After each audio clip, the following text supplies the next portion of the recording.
Welcome back दोस्तों। आपने अक्सर ये सेंटेंस जरूर सुना होगा, यार मैं शांति से जीना चाहता हूँ, पर ये बॉस, ये ड्राइवर, ये डेडलाइंस, ये मौसम, ये ट्रैफिक, इन सब ने मुझे बहुत परेशान कर रखा है। तो क्या हम ये अज्यूम कर लें कि ये 5 चीजें आपकी शांति कंट्रोल कर रही हैं? चलिए मान लेते हैं कि ये 5 चीजें आपके अकॉर्डिंगली चलने लग जाएं, तो क्या आप पीसफुल हो जाएंगे? नहीं, बिल्कुल नहीं, क्योंकि कल एक फ्रेश लिस्ट निकल आएगी उन चीजों की जिनसे आप नाखुश हो या परेशान होंगे। तो क्या करें ऐसा जिससे हम थोड़ा पीसफुल हो पाए, जिससे हमें थोड़ी शांति मिल पाए। तो दोस्तों, इस वीडियो में हम ऐसे ही 4 लाइफ फॉर्मूले डिस्कस करेंगे जिन्हें अगर आप अप्लाई करेंगे तो पीस ऑफ माइंड का अलजेब्रा तो जरूर। Formula number 1, rediscover your peace. दोस्तों, जिस शांति को हम बाहर तलाशते रहते हैं वो एक्चुअली हमारे अंदर ही होती है। All we have to do is to rediscover it. इसे मैं आपको एक कहानी के द्वारा समझाती हूँ। मेरे एक फ्रेंड थे जिनका नाम नरेश कुमार था और वह जिंदगी में बहुत परेशान रहते थे। उनकी परेशानी का कारण था, मैं बहुत पतला हूँ, मेरी नौकरी अच्छी नहीं है, मेरा घर बहुत छोटा है, पता नहीं मेरी शादी हो पाएगी कि नहीं हो पाएगी, मेरे बाल बहुत झड़ रहे हैं। और इसकी वजह से वो एक नर्वस ब्रेकडाउन के कगार पे पहुंच गए और उन्हें लगने लगा कि शायद ये मेरी जिंदगी का एंड है। तभी उनके एक फ्रेंड ने सलाह दी कि आप कुछ दिन के लिए हिल स्टेशन हो आइए, हो सकता है वहां आपको पीस ऑफ माइंड मिल जाए। उनको आइडिया बुरा नहीं लगा और जब वो हिल स्टेशन के लिए निकलने लगे तो उनके पिताजी ने उन्हें एक लेटर दिया और बोला कि इसे वहां जाके खोलिएगा। अब जब नरेश कुमार हिल स्टेशन पहुंचे तो वहां बहुत ठंड थी, बारिश हो रही थी और वो कोई होटल में कमरा भी अवेलेबल नहीं था। तो वो एक शेड के नीचे एक बेंच पे जाके बैठ गए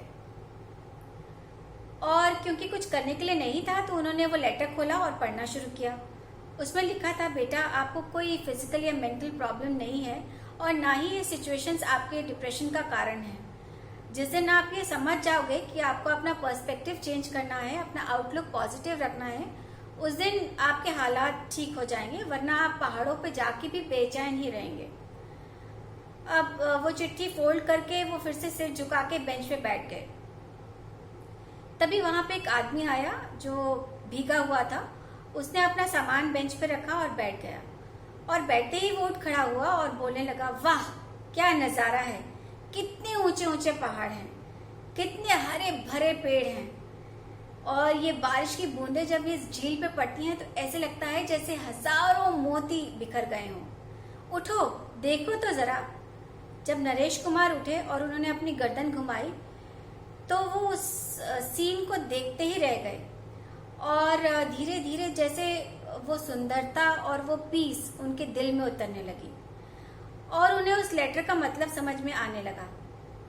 उस दिन से उन्होंने अपना पर्सपेक्टिव चेंज कर लिया और आज उनके पास एक अच्छी नौकरी भी है और उनकी शादी भी हो गई। तो दोस्तों, सिर झुका के मत बैठिए, क्योंकि अगर आप सिर नहीं उठाएंगे तो आप वो चीजें नहीं देख पाएंगे जो ब्लेसिंग्स के रूप में लाइफ ने आपको दी। Formula number 2, peace begins with a smile. दोस्तों, माना कि लाइफ में कभी कभी ऐसी सिचुएशंस आ ही जाती हैं जिसके कारण हम बहुत उदास हो जाते हैं और अगर हम ये फीलिंग्स बदलना चाहते हैं तो हमें चेयरफुल या हैप्पी एक्ट करना पड़ेगा। अगर आप बहुत उदास हैं तो आप कोशिश करके गाना गाइए। अगर आप गा नहीं सकते तो विसल कीजिए और अगर आप विसल भी नहीं कर सकते तो गुनगुनाइए। देखते ही देखते आपकी फीलिंग्स बदलनी शुरू हो जाएंगी, क्योंकि फीलिंग्स फॉलो एक्शन। अगर आप फिजिकली हैप्पी हैं तो धीरे धीरे मेंटली भी हैप्पी हो ही जाएंगे।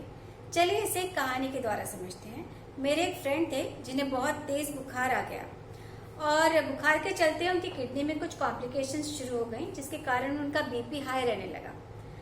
अब धीरे धीरे जब बाकी टेस्ट शुरू हुए तो पता लगा कि उनकी हालत बिगड़ती जा रही है और सेहत में कोई सुधार नहीं हो रहा है। डॉक्टर्स ने उनको अपनी विल बनाने की सलाह दी और इंश्योरेंस पेपर्स भी रेडी करने के लिए सजेस्ट कर दिया। इस कारण वो बहुत उदास रहने लगे और उनकी फैमिली के बीच में भी बहुत टेंशन शुरू हो गई। फिर कुछ दिन उदास रहने के बाद उन्होंने सोचा कि मेरे पास अभी 1 साल है, क्यों ना मैं इस 1 साल को भरपूर जीऊं। तो उन्होंने अगले दिन से चेयरफुल एक्ट करना शुरू किया, ऐसे एक्ट करना शुरू किया जैसे सब कुछ नॉर्मल है।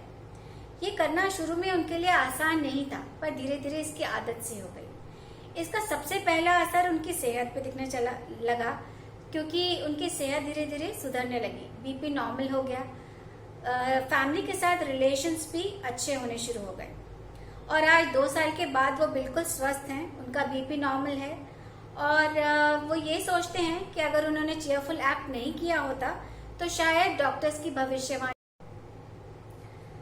Formula number 3, don't react, respond. दोस्तों, जब भी हमारे सामने कोई सिचुएशन आती है तो हमारे पास 2 ऑप्शंस होते हैं, रिएक्ट करें या रिस्पॉन्ड करें। जब आप रिएक्ट करते हैं तो आप वो रिएक्शन इमीडिएट होता है, इम्पल्सिव होता है, बिना सोचे समझे होता है। लेकिन जब आप रिस्पॉन्ड करते हैं तो आपके पास एक टाइम गैप होता है जिसमें आप अपने एक्शंस को चूज कर सकते हैं और इसी चॉइस पे हमारे आगे आने वाली जिंदगी की हैप्पीनेस और पीस डिपेंड करती है। तो इसे एक कहानी के द्वारा हम समझते हैं। एक नामी सर्जन थे जो बिना पैसे के या बिना फीस के किसी भी पेशेंट को देखना पसंद नहीं करते थे। एक दिन उनके हॉस्पिटल में एक एक्सीडेंट पेशेंट लोग लेकर आए और क्योंकि उस पेशेंट का कोई कांटेक्ट डिटेल्स नहीं थे और कोई फीस भरने वाला नहीं था, इसलिए उस डॉक्टर ने उसको देखने से साफ इनकार कर दिया और वो किसी पार्टी के लिए निकल गए। अब जो लोग उनको लेकर आए थे उन्होंने पैसे कंट्रीब्यूट किए और डॉक्टर को फोन करके रिक्वेस्ट की कि आके प्लीज एक बार उसे देख लें। डॉक्टर पार्टी छोड़कर उसे देखने के लिए आए, लेकिन जब तक वो वहां पहुंचे तब तक वो पेशेंट दम तोड़ चुका था और उस पेशेंट को देखते ही डॉक्टर्स के पैरों तले जमीन निकल गई, क्योंकि वो पेशेंट उन्हीं का बेटा था। तो दोस्तों, प्लीज रिस्पॉन्ड कीजिए, react. Formula number 4, forget and forgive for your own सेक। दोस्तों, हम सब किसी ना किसी वजह से किसी ना किसी को नापसंद जरूर करते हैं, ह्यूमन नेचर है। अब हम इतने साधु संत भी नहीं हैं कि हम हर किसी को माफ करते चलें। तो हम ये रिजेंटमेंट और ये हर्ट फीलिंग्स लगातार अपने दिलों में रखते हैं, कभी कभी दिनों दिन, कभी कभी सालों साल और कभी कभी जिंदगी भर। इससे क्या होता है कि हम उसको हर्ट करने के या पनिश करने के प्लान्स बनाते रहते हैं और जो फोकस और एनर्जी हमको अपने प्रोग्रेस के लिए यूज करनी होती है वो उसके लिए डिस्ट्रक्टिव प्लान्स यूज करने के लिए निकल जाती है। इसके और जब हम इस रिजेंटमेंट को कंटिन्यू करते हैं तो हमारे अंदर कुछ स्ट्रेस हार्मोन्स रिलीज होते हैं जिससे हमारी इम्यूनिटी गिरती जाती है और हमारी जिंदगी के साल कम होने लगते हैं। अब दोस्तों, अगर ये बात आपके दुश्मन को पता चले तो सोचिए उसे कितनी खुशी होगी। तो उसके लिए नहीं, अपने लिए, जस्ट फॉरगेट, फॉरगिव। तो चलिए दोस्तों, इन 4 लाइफ फॉर्मूले का एक रिकैप करते हैं।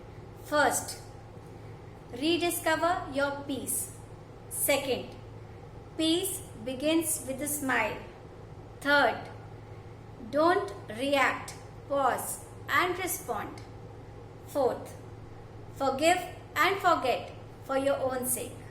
तो दोस्तों, माइंड एक ब्यूटीफुल प्लेस है। अब द चॉइस इज योर्स।